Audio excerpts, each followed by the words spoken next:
So concurrently to treat Jennifer's deliberate self-harm, the evidence out there does indicate that CBT is a very common form of treatment. However, two others were identified and will be talked about.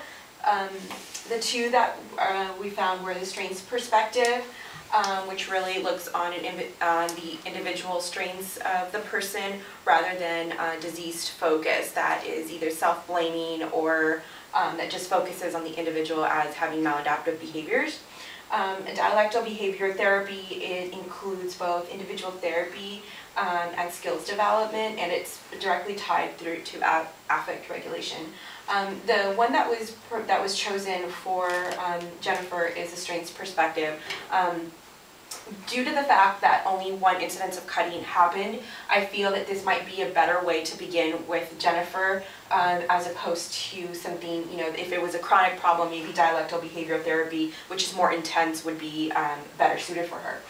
The strengths perspective focuses on 4 different stages. The first stage is on understanding their own feelings and meaningfulness of the cutting, which means is really to help Jennifer understand where some of her feelings, what her feelings are and where are they coming from. So, could it be linked to her detachment from her mom, or are they linked more towards, sadness of her parents' divorce, or to her father's recent adoption of a young girl? She might feel like she's completely displaced. So it's helping her and identify some of those feelings.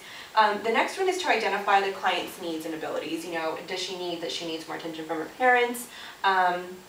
And what are her individual strengths or abilities? So it's helping the person, this is directly tied in with the object relations perspective, in that many times these individuals have a hard time creating a self-identity, and so it's helping Jennifer look at herself apart as an individual, apart from her parents. So assessing what are her own individual abilities, what are her own talents.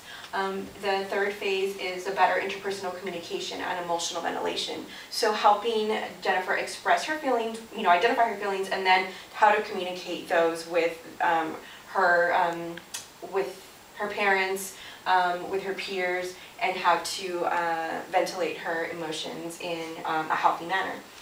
The last one is a change in environment, which means that's the portion where you actually bring in the people in her personal space, such as her family members, her parents, and to really engage them in the process of healing. So here, for example, the therapist would bring in Andy and Terry and talk to them about their own, how they could better parent and help Jennifer in some of the feelings that she might be experiencing.